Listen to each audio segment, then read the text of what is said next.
Hello, everyone. We're live. Thank y'all for joining us today, and thanks so much to the panelists for joining us today. I'm going to have each of them introduce themselves. So how about we start with Kelly? Hi, my name is Kelly Hopkins. I am a past pitchwars mentor. I believe it was 16 and 17. And since then, I have been working on my own things for a little bit, took a little bit of time off there, and I currently have a book coming out the end of this year, beginning of next. So very excited about that. Nice. Rosie? Hey guys, I'm Rosie Dannon. I was a Pitchwars mentee in the 2018. And then I became a mentor last year, which is awesome. I write adult romance, and my debut is coming out from Berkeley on September 15th of this year. It's called The Roommate, and it's a raunchy rom-com. Really happy to be here. And Rosie, thanks so much. It's like midnight where you are. Oh yes, thanks. I'm in London. Thanks for staying up late for us. Happy to do it. Ayana? Is it me? Mm-hmm. Okay. Hi, my name is Ayana Gray. I write young adult fantasy, and last year I was a Pitchwars mentor. Yeah, I think that's it. I assume it's me. So hi everyone, I'm Kylie Shakti. I'm the author of Your Next, which I remembered to put next to me this time, coming out on July 7th. And I was a Pitchwars mentee in 2017 and a mentor last year in 2019 as well. Ray? Hey everybody, I'm Ray Stovey. I was a Pitchwars mentor in 2019, which was awesome. My debut, Between Perfect and Real, is coming out in April 2021, and I also contributed a short story to Take the Mic. And I have no idea where to put my eyes right now.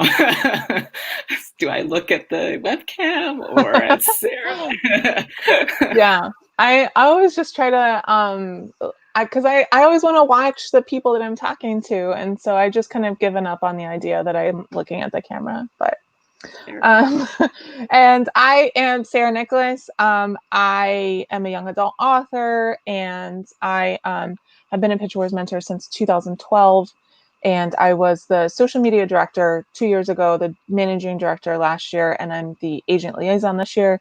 And I've been helping to actually run the PITMAD event from like the Pitchwars page for 3 years now. So I've seen about, I think it's 11 PITMADs now. So yeah, it's a lot. And I also used to be a book publicist, and so I really developed a lot of like my book pitching skills then. So and I love pitching, so I'm excited for this. All right, so we're going to start off. We have a couple of y'all's successful pitches, and so we're going to take a look at those. And let me just make sure we're at the beginning here. There we go. And I'm going to pull those up on screen. All right, so this is Ayana's. So I can read it, or you want to read it? Go for it. Okay. Black Arya Stark plus King of Scars offered a deal to win her freedom. Is it coffee? Kofi. I'm reading on like a very tiny screen. Kofi must kill the Ngozi prince, but when a primordial creature begins hunting her people, she'll work with anyone to end its deadly rampage, even her enemies. Hashtag DVpit, hashtag F, hashtag YA.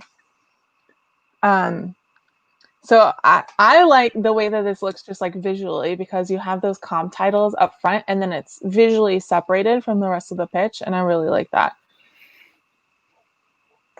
Anybody else have any? I'll also say, comments? like, I always remember this pitch, like, more than any pitch I've ever seen in a pitch contest. And I'm not, like, blowing smoke at all. Like, when I talk about pitching in online environments, I usually reference this pitch specifically because I think one of the things that you did in a really strong way is you tapped into, like, a cultural moment where Game of Thrones was kind of, like, winding down, and it was leaving this gap in the cultural zeitgeist, and people, I think, were real, like, obviously Arya is an amazing character, and so when I saw this in my feed for the first time, I was like, yes, like this is the successor we need. It's going to kind of take all the things we love about Game of Thrones and then really adapt it for, you know, an ownable story that is fresh and interesting. So yeah, I can't say enough good things about this pitch. Thank you. I'm so glad that I can't blush because my face is really hot. You just can't see it. Thank you. I think it's important to note there's like inherent conflict in it. And it's hard to get conflict in a short pitch, but you have it there because you're implying that she's going to have to work with the person that she previously was intending on killing, right? And so there's conflict right there. Yeah, I think it's so important when you're writing a pitch to have that character conflict and stakes in it. And that's what you always go for. And that is so evident in this pitch. We immediately have this connection with the character that we're worried about. Your character, are they going to be able to do this? The conflict is there and the stakes are just so high. I mean, what's more important than having your own freedom? I mean, that's the first line. I mean, it's just a really well crafted pitch. All right. I was expecting that, so thanks. Are we ready to go on to the next one? All right, this is Ray's. Ray, do you want to read it or you want me to do it? I can read it. Okay. Simon Versus plus Forever, which is a Forever by Judy Blume reference. Everyone thinks Dean is a lesbian, including his girlfriend, but Dean knows he's a trans guy. It's fine. He doesn't need to transition. At least that's what he tells himself until he's cast as Romeo in the school play. Hashtag DVpit, hashtag YA, hashtag own voices, hashtag LGBT, all the hashtags. I want to jump right in and say I really love how voicey this pitch is. I think it gives, and I've not gotten to read, but it gives me a sense of what the writing style of this might feel like. So that was something that jumps out immediately. Thank you.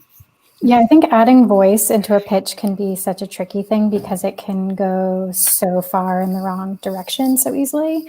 So I think there's a fine line between like trying too hard to write in the voice of your character versus trying to inject a little bit of that sense of voice into the pitch. And I think that this nails that completely. And I think that that's especially useful for a contemporary pitch in particular because, you know, some of the maybe like pitching works really well for things that are super high concept, and fantasy often lends itself really well to that. Sci-fi often lends itself really well to that.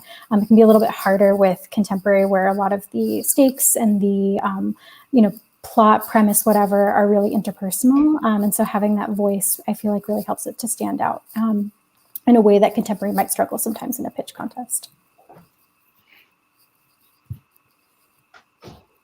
Anybody else? There are some similarities here to Ayanna's pitch, which is weird because they're very different books, right? But we have, I can't, like the visual, I know it seems like weird that I'm like, it looks good, like just visually, but it's important when you're scrolling through, and trust me, I have thousands of pitches throughout the day, that it not just look like a block of text. And it also needs, I think, to grab you from the very beginning, which comps can sometimes be a shortcut to doing that, right? And then I also like that there's conflict in it, just like Ayanna's. There's inherent conflict right there, you know?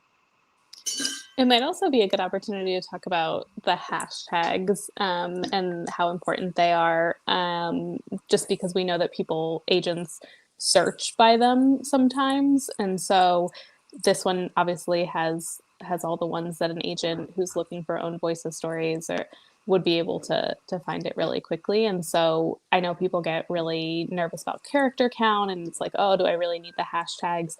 But again, you want to put yourself in your audience's shoes, those agents who are searching for you. And a lot of times they can't navigate the feed. And so they will be using search likely at some point in the day. And so making sure that you save characters for those hashtags, they really work hard for you in that way.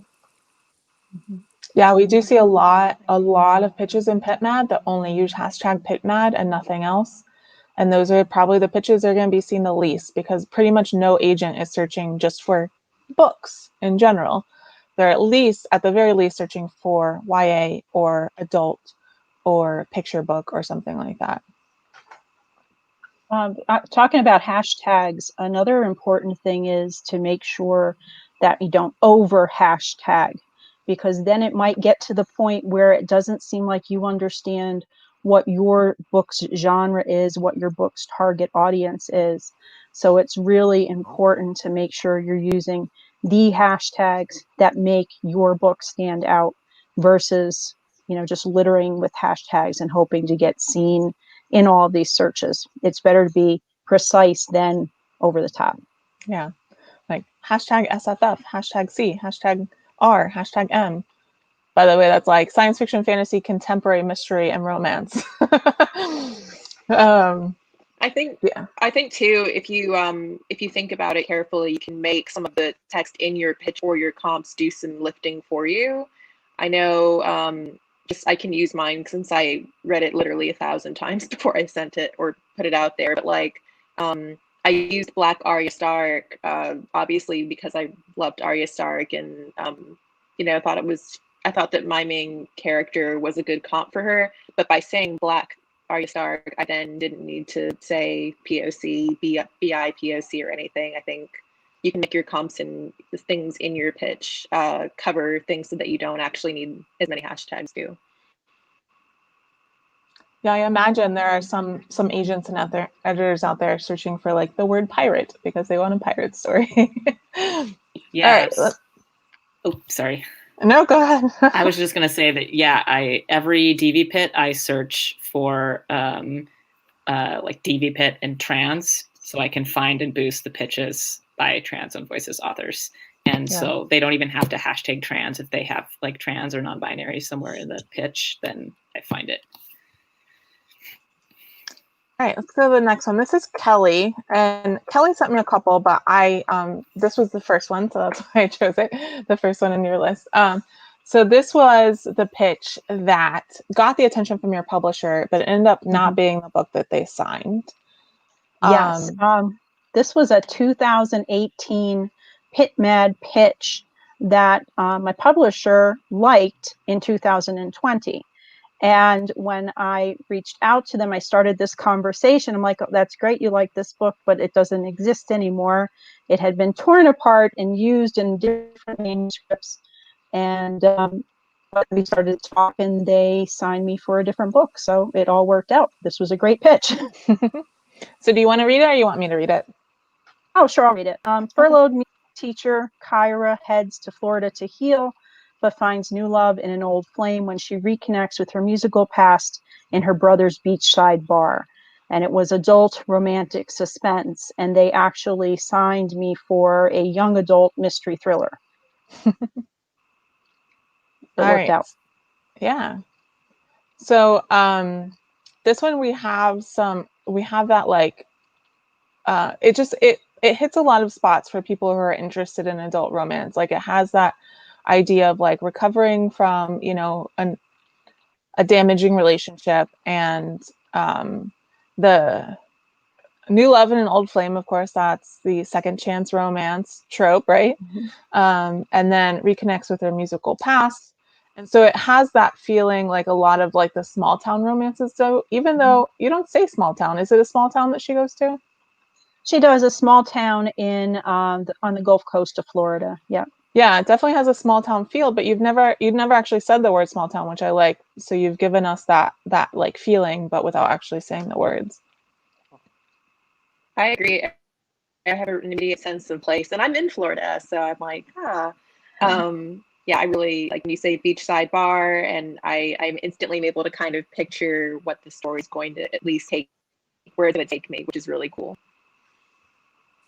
I think one thing that's interesting here too is you kind of have a teaser planted in here, which I think is always a good idea in a pitch, where you mention something that leaves like a question on the tip of the reader's tongue, where you talk about her musical past. Like you don't say like she was a singer or a concert pianist or whatever.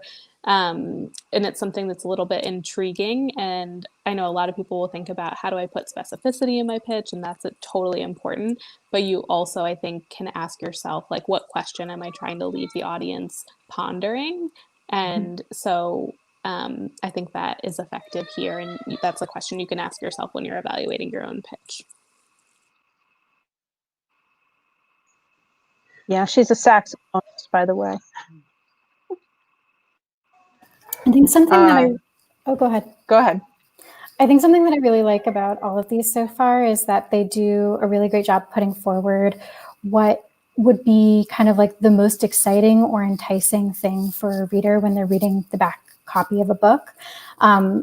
Jessica Brody's Save the Cat writes a novel, refers to like the middle part of the book, the second act, as the promise of the premise, or fun and games. It's where all the sort of like fun, cool side characters and things like that you're going to meet along the way that help the character on their journey. That's where all that stuff happens, is in the middle of the book. And in a really small number of words, all of the pitches we've looked at so far have done a great job of putting forward what that kind of like fun and games part is going to be, this beachside bar, while also giving us this great sense of place and what the sort of vibe and atmosphere of the story is going to be like. That's really the kind of thing where when you're reading the back copy of a book, that's like the thing that really attracts you, makes you want to live in that place, is like, oh yeah, I want to be in this sort of beachy, Gulf close to Florida, bar, casual, relaxed, Jimmy Buffett kind of vibe. And so it's just crashed into my table. And so it puts it forward in such a small number of words. And I feel like gets cast as Romeo in the school play, or Black Arya Stark. Those are the kinds of things that, put forward that vibe of the book that you would find in the back cover copy. And that would be like the thing that would make you grab it off the shelf, and distilling it down into as few number of words as possible. All right. So I don't know if anyone heard, but my older niece is now having a meltdown. She's fine. She's just not wanting to go to bed. It's hard All to right. be a kid. I know. We have one more pitch, and this is Kylie.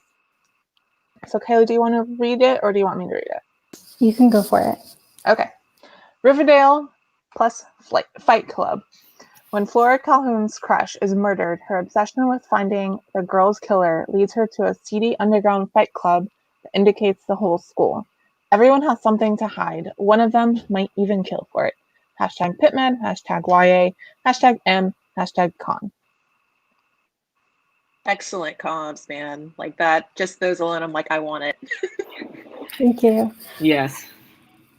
Yeah, I feel like one of the questions that I get the most about preparing for whether it's Pitch Wars or PITMAD is about comps and whether they're really necessary. I really do feel like they are if you have them. And I think something that's, at least in my opinion, important to remember about something like PITMAD is that the comps that you might use here could be totally different from the comps you would use in a query letter. I think in a query letter, you're really trying to prove that you have an understanding of market and where your book might sit on a shelf, what type of audience it might attract. And when I think when you're doing something like PITMAD, you can use comps that are more cultural, kind of like Ayana did or I did here. Like I might reference Riverdale or Fight Club in a query just to kind of give some of that sense of cultural atmosphere of like, these are the things that are exciting about the story, but I would need to have some actual YA mystery comps in there as well. And I think when you're dealing with something like PITMAD, you can stick more with the things that are like super sexy and exciting and not necessarily about understanding your own marketplace. And what I like about the comps here too is you have, so we talk about this all the time, like, can I use older comps? So Fight Club is, an older book. We don't think of it that way, but it is for the market. But then you update it with Riverdale, which is something that's very current, and so we talk about that a lot. If you're using an older comp, you need to also use a newer comp to show that like you don't think that you can publish in the market that Fight Club was published in, because it's a totally different market now. I think another thing this one does really well, and it starts with the comps, is it has like a consistent tone throughout. And then you're kind of using language like murdered, obsession, seedy, underground, implicates, like you're really consistently building the feeling of this book. And that's one, really hard to do because you have limited characters, but so you've done an amazing job of that here. But yeah, I think that's something that every pitch can do. Like you kind of maintain a consistency. So like if you use, Riverdale and Fight Club, they both have like a grittiness, like almost a glamorized grittiness to them. And then that carries through the rest of the pitch. So I think that's something that people can think about. And then it informs, your language choices. Maybe it informs the cadence of the way you're pitch unfurls, like if you're trying to convey faster pace, maybe use shorter, choppier sentences, for example. But yeah, this one, I'm really excited because I'm hearing some of these pitches for the first time and I'm like getting goosebumps and want all these books. Yeah, I like the use of the TV comp, and I feel like I've seen more and more of that. And then for the first time, I think it was this past DVpit. I don't remember exactly who it was, but somebody comped to Billie Eilish's newest album, and that immediately got my attention. I think that's, of course, something like that you want to be careful with, making sure the album has enough of a cultural like pull or awareness. But that really got my attention and created a whole vibe for the book. So it's cool to see people in pitch when they're tweeting, branching out in terms of the comps, and then you can like bring it back down for your query letter. I also like those last two sentences. It's almost like you have if I were an agent, I'd be like, oh, there's the tagline for the book. Everyone has something to hide. One of them might even kill for it. You know, you can just see it right on the top of the back cover. There it is. And there's your tagline. I really like that. I agree. All right. Yeah. Okay. So thank you all for sending those to me. And I'm glad we got to discuss them because I think that's one thing that we don't talk about a lot when we're talking about Twitter pitches is looking at successful pitches and breaking down like why they were successful. And so I'm glad that we got to do that. We're going to take some questions. I do have some questions from my Patreon supporters, and I'll start with those two first. But feel free to start dropping your questions in the comments if you have them, and then we'll start taking viewer comments as well. There are some comments in the comments I wanted to explain. So you may see the word pubbers being thrown around. That is a reference to my regular bi-monthly show. It's called Pub Talk Live, and the viewers of it a couple months ago named their community, named it Pubbers. So that's what's going on. I know. I love it so much. Yeah, so what's going on? So yeah, this is a good time to say if you want to watch that and other things, you can subscribe to my channel while you're here. All right, so the first question is from Jay. What factors should someone focus on in their pitch to draw an agent's attention? Character, themes, comp titles, something else? Anybody who wants to jump in, feel free to jump in. I think we looked at the pitches today. Oh, sorry, Carly. The pitches today with the comp titles set up on top, and I really think they're really eye-catching. And I think if you have chosen your comp titles really well, and you put them right up on top like that, it's going to be, it's going to draw the agents in. So I think that's one of the more important things that we've seen in the pitches today. I think often the pitches that I see that are really successful, you have a character and their problem, a character and a conflict, and then expanding from there. And I probably should have sent it to you, Sarah. I'm sorry I didn't, but I think about S.A. Chakraborty, who wrote City of Brass and the Davabad trilogy. She found her agent through DVpit, and I think her pitch was really remarkable because it was really like a sentence. And you think about, if you've read City of Brass, you know how elaborate that book and that trilogy is. Very intricate world building, very complicated politics and things going on. But the pitch for the entire premise is a sentence long. It's Nari, the character, and her conflict. She comes across a djinn, and that's an immediate problem. So, I think it's a con in Cairo. Her plans go awry when she meets a djinn. It's really simple. So I think if you can hit those two things, you can catch a lot of eyes just being succinct. Yeah, and I think we were kind of talking about this before. Like, it depends on the book too. Like, I think what you want to focus on is whatever it is that is going to draw people's attention to your book. And sometimes, very rarely, less than people think it is, it's the concept. Like, people are just interested in the concept itself. But more often it's the conflict or the characters or the interaction between the character and the conflict, right? So like if you have a character that obviously is not set up to deal with your particular conflict, that's immediately more interesting than if you have like, you know, an ace detective doing a normal case. Like that's expected. That's not very conflict. That's not a lot of conflict.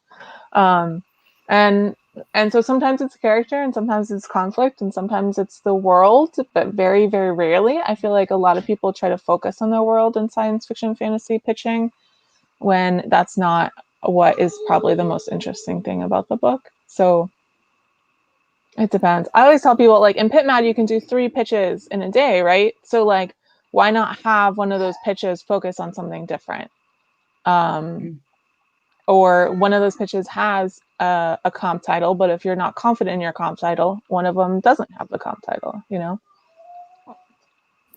Yeah, I think, you know, at the very most basic, it should have a character, a conflict, maybe some kind of sense of the world. But somewhere in all of those things should be a sense of what makes your book special. Like whatever the coolest, most exciting thing about your book is, because you don't have a whole lot of space to grab people's attention. You don't have sample pages to show them. You only have a couple of sentences. And I would say, like, don't hold back whatever like the cool thing is in your book. Like, don't hold anything back to be a spoiler or a reveal. The Fight Club in my book, like, could have been a spoiler. It's a fairly big reveal to the main character when she finds it. But it's also like the thing that sets my book apart from other mysteries in its genre. And so in terms of attracting an agent, attracting a publisher, convincing them why this book was sellable, that was like the coolest, most exciting thing about my book. I would have been doing myself a disservice to act like that was some big reveal to come out later on. Mm-hmm. I did notice, Kylie, that I read the Goodreads description and it doesn't mention the Fight Club. So yeah, that's interesting that you said that. Yeah, I mean, cat's out of the bag now. Every once in a while, I'm like, oh, I probably shouldn't mention that because it is kind of a big deal in the book. But it's been a big part of the pitching process all along the way. Anybody else have any thoughts on that question before we go on to the next? All right, so here is a question from Patreon supporter Lodestar. Sorry. I was wondering how you would describe New Adult and your opinions on how it works in the market and for PITMAD. Anybody have strong feelings about New Adult? Rosie does. I think like being in the romance genre, New Adult is like a very specific conversation within romance, and has like a lot of history, like contentious history in romance. So I'll talk to it from that perspective, and then would love to hear how it works in other genres because I definitely don't have as much insight there. So first of all, I guess from a definition standpoint, it's really about the age of the character. So YA, I think, tends to end like 18, right? And then New Adult would, I guess, be 19 to, in adult romance, we usually say about 25. So it goes through like what would maybe be college years if your characters would choose to attend college. So adult romance, you typically see characters that are 26 up. That being said, there was a really big wave in romance where New Adult was a huge thing, especially in indie.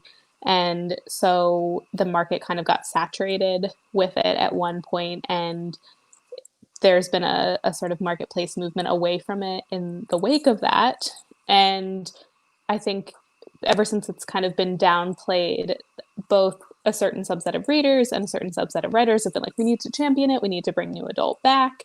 So I do think there's interest, and certainly there are books that are successful in that way. I think Casey McQuiston's Red, White, and Royal Blue is probably like the hallmark of New Adult being successful in current times. That said, like I've had discussions with my publisher about it, and they have said one of the major challenges is that bookstores for traditional publishing don't want to redo the way they organize their shelves. So they have a YA section, they have adult sections, they have a romance section.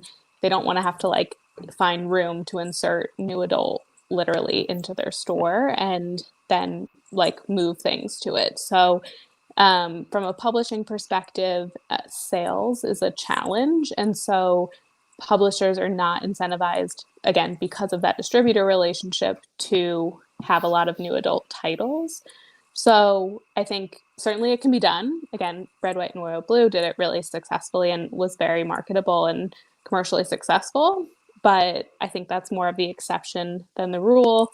That said, there are, I think, also imprints that are more interested in books that straddle the YA and the adult landscape. I think Wednesday Books has really been doing a lot in that area. So there's a lot to consider if you're thinking that your story is new adult. You probably will at some point have someone in publishing tell you to age it up or age it down, and either that's something you're willing to do and feel is still honoring your story, or maybe it's not, and then you just know that you're facing a little bit more of a contentious road to publication potentially. That was so beautiful. I would just add, coming from like a Pitchwars mentor perspective and thinking about like the kinds of things that I got in my submission box. Certainly, I think the success of Red, White, and Royal Blue proves that there's hunger out there for stories about people of that age range. I think it ultimately was marketed as adult. But when you're thinking about your story and which way you kind of want to lean it, I would ask yourself if there's a real compelling story reason why your characters are that age. Is it because it's the age that you were most recently, and it's a space that you feel more comfortable writing in, or an age that mirrors experiences that you had when you were in college? Or is there really plot-driven and character-driven reason why they need to be that age? Certainly there are plenty of stories that are, but I do know, thinking again about my Pitchwars submission inbox, there were quite a few stories we got that had characters who were in college, were 18, 19, 20, and really the story would have been better served for them to be in high school and to be an actual YA audience. So it's just something that I would consider about your story, is what's the why behind that before you start worrying too much about where it lives on the shelf after it gets published. Okay. Yeah, and go ahead, Ayana. Sorry. Go for it. I was just going to throw in, because I was thinking about it. I know I agree that, often it's kind of asking yourself, what about this is making you say it's NA? And one of the things, at least in fantasy and in YA fantasy, where I hear people asking is when they've got more adult content, drugs, excessive language, often sex. And I think a really good case study that's happening right now is with Serpent and Dove by Shelby Mahurin. That's a young adult fantasy with language, explicit language, at least one sex scene, lots of references. And so it borders that, but ultimately was young adult. So there's space to make it young adult, but I think if Shelby had wanted to make it adult, she certainly could have made a compelling argument for it. I'm piggybacking, but absolutely, if you don't have a compelling reason for picking NA, I think you could probably pick one or the other and be okay. Yeah, I remember back when NA really kind of started getting attention from people, in writers and people in the industry, usually negative attention from people in the industry, but and we were all so excited about it. Like, I was one of them that was just excited about the category itself and what it could be. And I feel like it's like probably, 8 years later now, and it didn't turn out to be what everyone thought it would be. And so that's definitely affected the way that the industry views it, right? The first few big successes were romances, and so it just became, new adults that romance, with 20-year-olds. And that's a lot of people's perception on it. I have a unique perspective on it because I'm a high school librarian too in my day job. And I see the choices that kids make on the shelves. And you'll get kids that are going from, a YA book, and they jump directly into Stephen King. They jump directly into James Patterson, directly into Nicholas Sparks. Like, they're not, honestly, my kids aren't looking for that middle ground book as much as you would think. Once they get through the upper YA group, like the Sarah Maas and and some of these books that are pushing some of the boundaries that we're talking about here, they're really just going right to adult books. And, they're not coming to me and saying, well, isn't there something else here? They're really comfortable just making the leap right to adult literature. Though I will say, like, when I was in high school, I was a first generation college student, so I had no idea what to expect from college. And when I was like a junior in high school, actively looking for books about people in college. And it was like Sweet Valley Sweet Valley University, right? It was like all I could find, so which I don't think was a realistic representation. But yeah, all right, so let's move on. Tamara asked, do you believe shorter pitches or longer pitches have more of a success rate? I feel like, oh man, I was gonna say something definitive and now I'm not sure. My instinct would tell me that shorter is sweeter, less is more. I know for me, like when I was first figuring out how to pitch Between Perfect and Real, it was when we still had only 180 characters, and I was really struggling because I wanted to like fit everything about my book into the pitch. It's like, well, this is important, this is important. Like, how can I choose? And the 180 limit really forced me to like boil it down to like, what is the core conflict? And that helped me understand my book more. And I think it's also like attention getting too. If you can manage to like, just like really boil down your book and get someone's attention that way, like hopefully, they will appreciate everything else once they read your query in first pages. But I think I'm going to go with, I think that shorter is better. Yeah, I mean, I would say, first of all, like write the pitch that your book needs, like include all the information that you need it to have. Like, don't sacrifice that for the sake of gamifying like short versus long, whatever. But I think that said, like, yes, the tighter and more condensed you can make it, the potentially stronger it's going to be while still containing all that information. Because as we were talking about when we were looking at, I think Ray's pitch and Ayana's pitch, white space makes a really big difference to your eyes when you're scrolling through a Twitter feed. When you're seeing like one sort of paragraph length chunk of text after another as you're scrolling through, and then there's something that feels really clean and distilled with a lot of white space around it, it's sort of visually going to stand out. But I would focus on writing like the pitch that you need to write that contains all the things that we've talked about previously first before you start worrying about short versus long.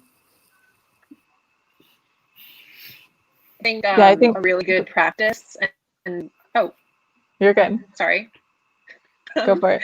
I think that a really good practice for anyone who's preparing for a pitching contest, whether it's your first time or not, is to look, I think, and this is kind of what we were doing earlier when we were looking at previous pitches, but look up your like hashtag PITMAD, hashtag F, or whatever your category and genre is, and start scrolling through past ones and literally see organically what catches your eye. And then, grab like, what are the first 3 that catch your eye and why? And it might be the comps because the comps are right there in all caps. It might be because it's short.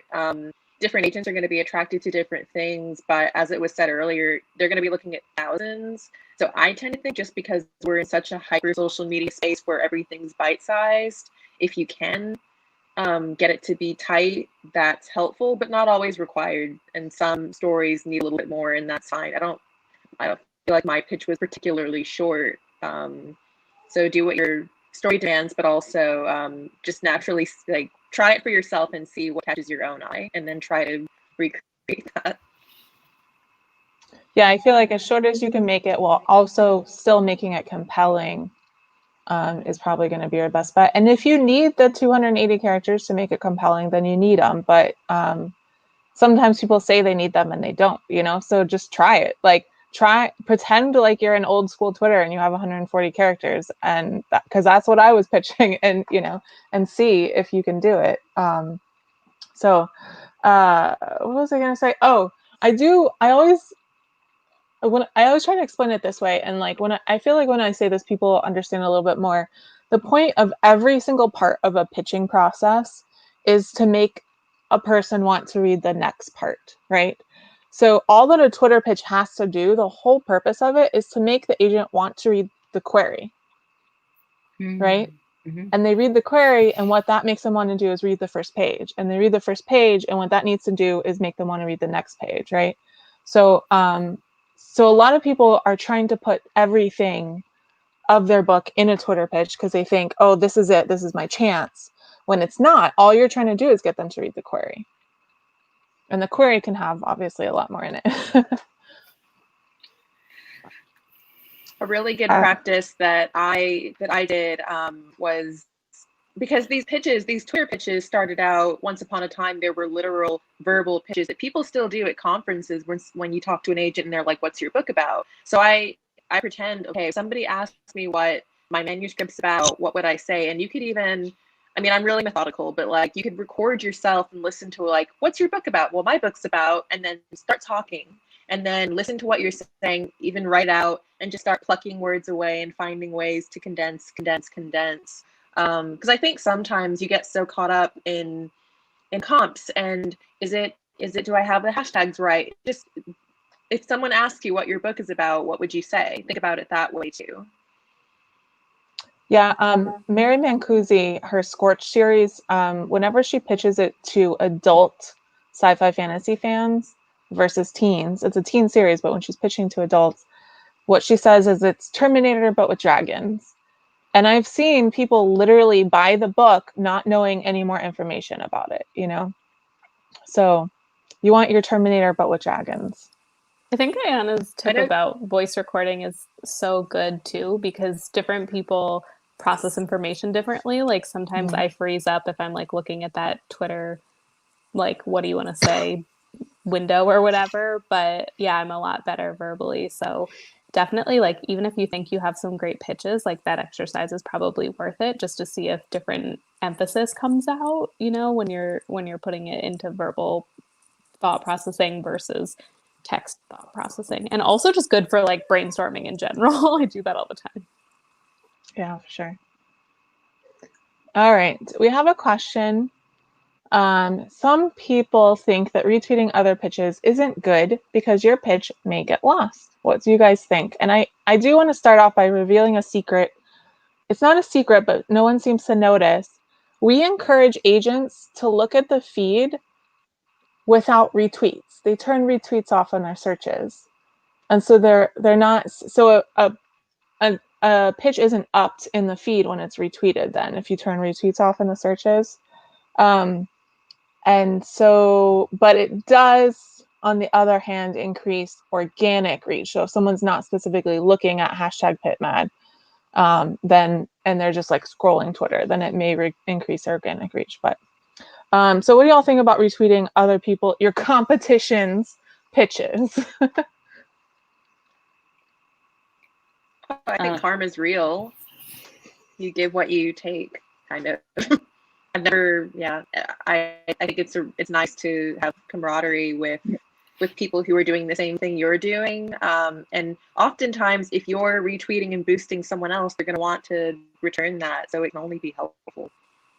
And I think it goes beyond like the PITMAD event for me, like, and Ray, you kind of touched on this, like it's about boosting the stories that you want to be in the world. Mm-hmm. So like, even if this story doesn't get found through PITMAD, which not all stories do, like maybe someone will see it and you'll help it along in its journey in that way. So I have never done PITMAD, but I always find myself retweeting things just because I want to promote, you know, the stories that I think the marketplace should have more of. So yeah, I wouldn't think about it as competition, which I know is really hard. Like I definitely think about the other books as competition sometimes, but you know, there's like a metaphor about there being two cakes and like your audience is not like, oh, I'm going to pick one and have that. They're like, yeah, two cakes, like more cake is great.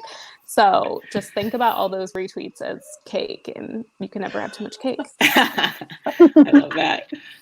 I can definitely be pretty mercenary about these things sometimes. And so like going prior to my own experience with Pitch Wars, like, you know, you always see people talking about the community online and how meaningful it is. And it's like the greatest prize that you get out of all of this is the community. And like, I'm the first person to roll my eyes at that kind of stuff.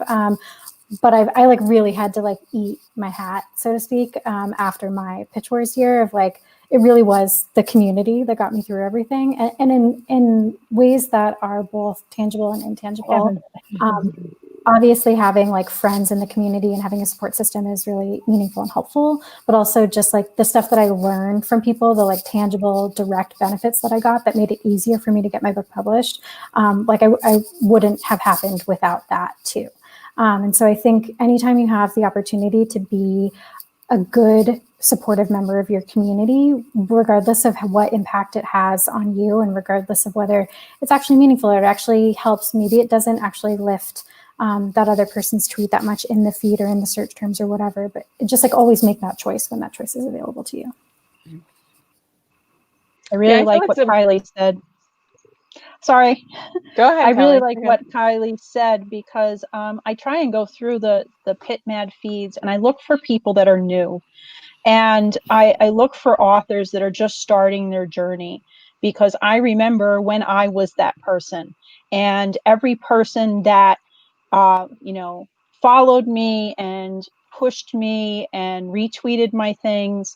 I mean, they are the ones that have gotten me to where I am. And I always try to look for those new people that need that same kind of, sorry, I have a visitor in my feed here. Every author should have at least one black cat. And and I just think it's so helpful to everyone.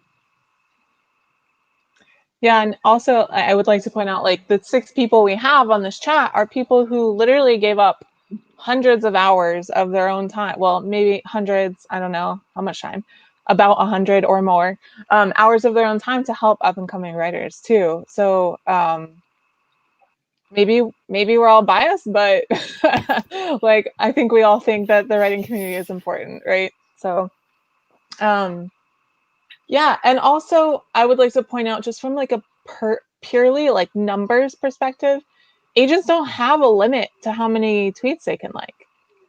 And so if they like yours and they like the person that you retweeted, they can like both of them. They can request both of them.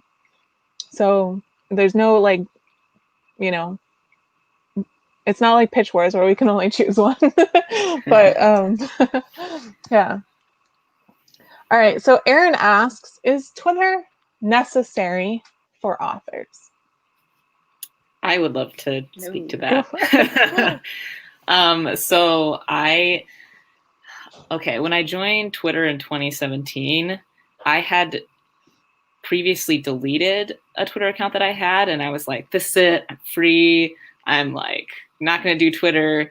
And then the writing fellowship that I was doing brought an agent to talk to us, and she was like, you should get on Twitter. And I was like, no. But I did, and that's how I found DVpit, and that's how I found my agent, and how I like got acquainted with other writers. And I think that over time I've had to like reevaluate my own relationship with Twitter a couple times, as far as like my mental health and like my use of time and focus and all that. And that's the thing, is that like Twitter is a tool and you have to use it in the way that works for you. And it's great for like building community and networking with other writers, and like sharing in that like community excitement when books are coming out. But it's also okay if you're not on it all the time, and you can still have a career and you can still make community. And yeah, just use it in the way that works for you and that is healthy and good for you. And that's what I have to say about that. I will say, I see new people come to Twitter, new writers come to Twitter because they've been told that it's a good place for writers, or it's a good place to build a community, or they should be on it. And then what they do is they they tweet at like Chuck Wendig and Delilah Dawson, and they don't engage with their peers at all. And I think you're really missing out on that community building aspect if you're ignoring your peers because you only want to talk to like the famous authors, you know? Yes. Yeah. And I think that comes, oh, go ahead. I think that comes from a place in, you know, as a debut author, I was certainly asked by my agent, my publisher, to be active on social media. I know not every agent and publisher will make that request, but I also know of other people who have had similar conversations with the people on their team. And I think part of that impulse to go for like the big guns is that I at least was coming into it as like an obligation that I had to fulfill on my like how to be an author checklist of like, in order to get like the following or the platform that I need, I like have to be doing XYZ number of things on Twitter every single day. And that's A, not a very productive use of your time, B, a really great way to burn yourself out. And I think I've like finally gotten to a place where I feel like I kind of understand Twitter, because I was like a total social media like averse person prior to Pitch Wars. And then the way that I got there is by doing exactly what Sarah's talking about, which is engaging with my peers, engaging with the other people in my community. Because that feels, you know, when it's that obligation kind of thing of like, oh, this is my publicity time where I have to like step onto the stage and be part of the Twitter community. That to me feels like I'm at some kind of like networking cocktail party, which is honestly my worst nightmare, with like a bajillion people that I don't know. But when I'm talking to my peers one-on-one, like that's friends, that's community, that's having real conversations and making jokes about things. And that's way more low-key and less stressful. And I think using that as your starting point and seeing if it grows organically from there is maybe a better way to approach it. And like Ray said, being able to step back and step away from it, again, when it's not that obligation of like, I have to check this off my list, that frees you up to be like, you know what, I need to take a week off from this. And that's not ultimately going to be the thing that kills my writing career dead. I think the nature of social media is that like every time we step away from it, we feel like there's so much happening and then we're missing so much. So we have to be present all the time. Otherwise, everything's just passing us by, and it's really honestly not the case. And I think it's really can be intimidating to start out on a new social platform. I like made a Twitter for writing and had like literally like from scratch, like 0 friends, like didn't know like how do I like find peers, like how do I get engaged with people and not seem like a weirdo, especially when you just have the account started, so you have like no followers or anything. Like how do I show people I'm not a bot? And I think one thing that can be helpful is like looking for groups of people. Like the writing community is super strong on Twitter, which is a reason to be there versus like certain other platforms. But you can, one like shortcut is to look for hashtags that are maybe specific to your genre that you write in.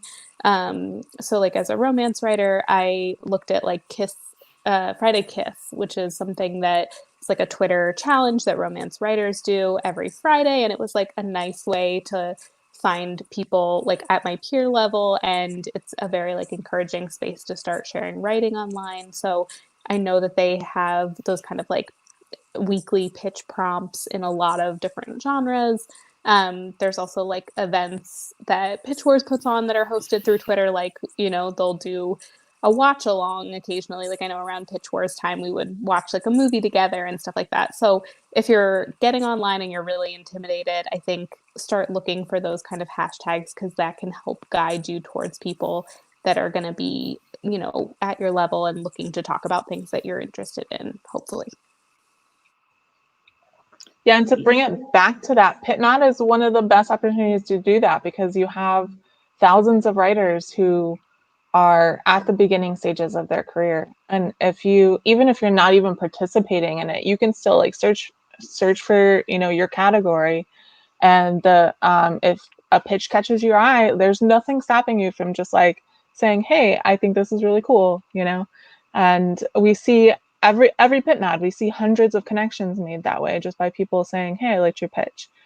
So yeah. All right, so we probably have time for like one more question. We get this question a lot, and like I never know what to tell people, but hopefully y'all have some ideas. Do you have recommendations for when the best time to pitch during the day are? With DVpit, I think I scheduled my tweets on TweetDeck ahead of time.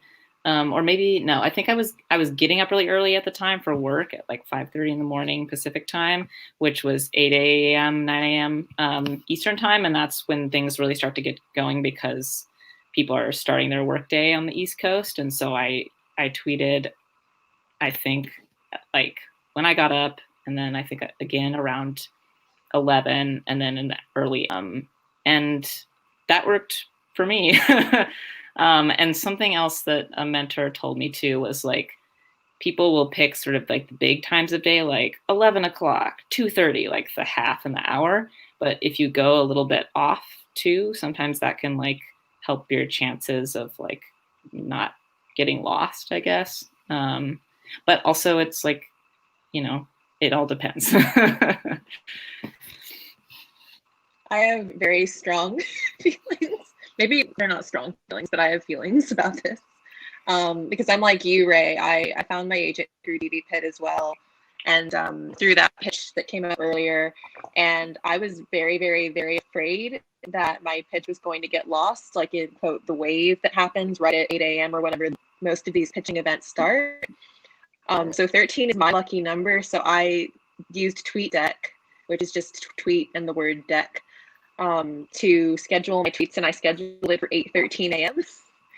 And it worked out well. But I would say also, again, like think like a human being, but that sounds weird. Think like a working person, traditionally working person, when you're on social media. Like you get up in the morning, you might check it, and then what are you going to do? You're probably going to go to work.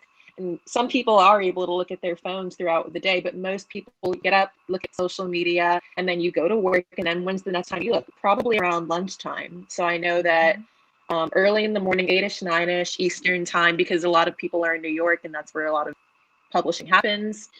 And then around like 11, 12ish, I think I did every 3 or 4 hours, and I always did like the 13th minute of the hour because I just like 13. It worked well. I'd also say don't be afraid to pitch later, because I know some people wait till they're off work and things have died down to look. So you can spread it out from 8 a.m. all the way to like 5, 6 p.m. And if you are working, if you have a family, or if you're not in the US, that's where I think there's one called Tweet. I'm going to say TweetDeck. There are others where you can schedule your stuff out and not even have to worry about it. I know this wasn't the question, but also if you're the person that gets stressed out or anxious, feel free to not check until the end of the day, or get a friend to look for you and record kind of who's engaging with your stuff. Because I was very anxious, and I wish someone had told me, like, you don't have to obsessively be on Twitter all day long. It's okay. Yeah, just to add to that too, if your pitch ends up being one that gets like a lot of likes, at a certain point, Twitter will start hiding those likes from you. And that's what happened to me. So it's good. Like if you don't want to be on, then also get a friend to record who is liking your tweet, who is actually an agent, because when pitches go semi-viral, then people who are not agents will start liking your tweet. So that's just like a side note. Yeah, and you can, I know people have had this problem in the past. There are third-party sites that will actually show you every single person who's liked your tweet, even if Twitter started hiding it from you. Yeah, make sure you find those.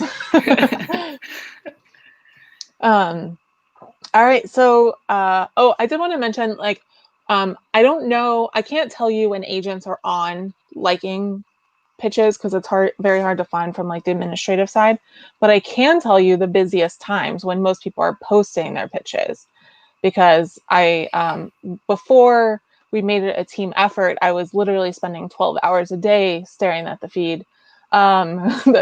So yeah, thank you, Lee Mar, by the way. She was like the first one to really help and be like, hey, we should have more people. Oh yeah, that's a good idea.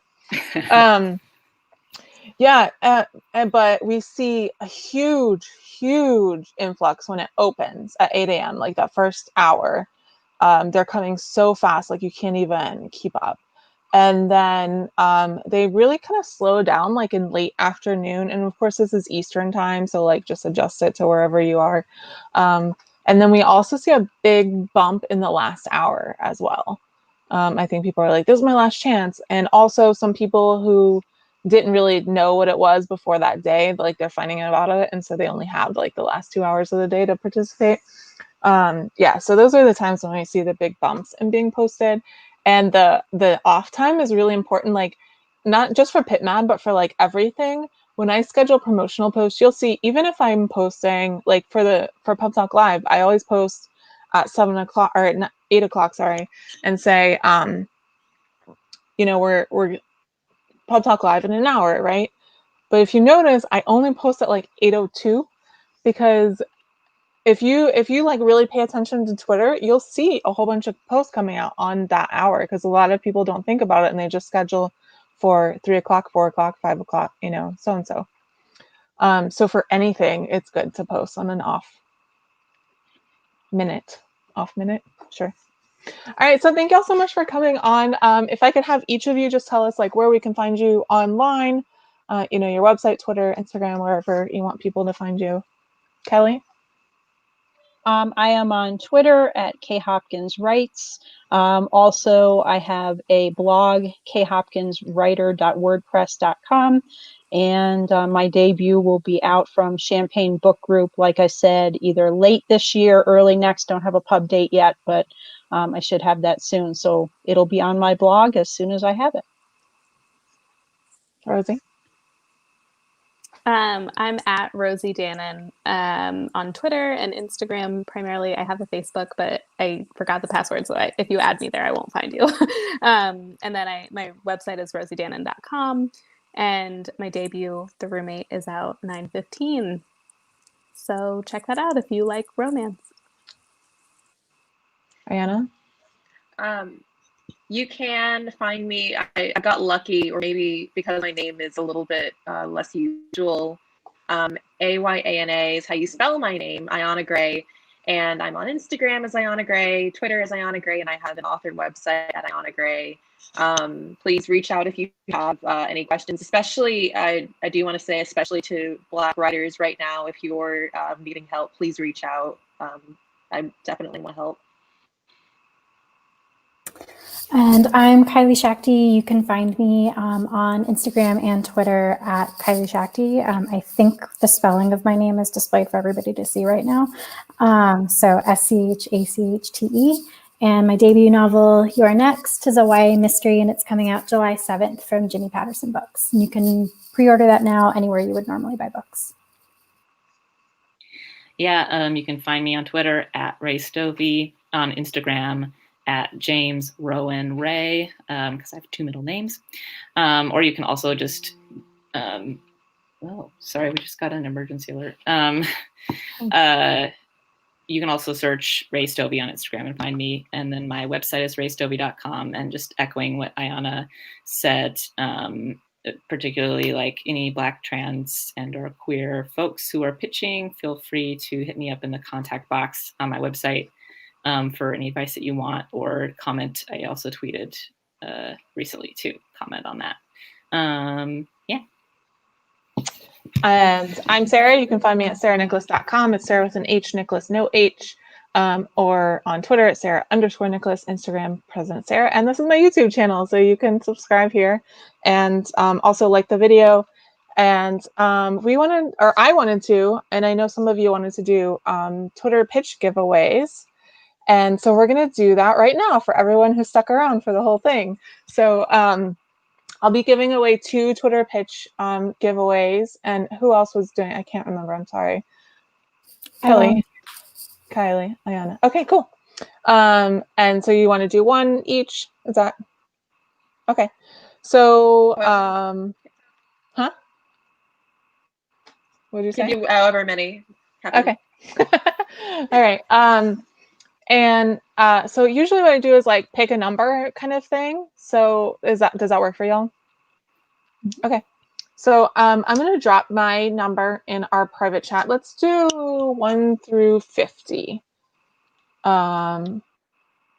And if y'all want to drop in your numbers as well, and then we can just do it that way. I'm just waiting for everyone to drop their numbers. One through 50. 1 through what? 50. Okay.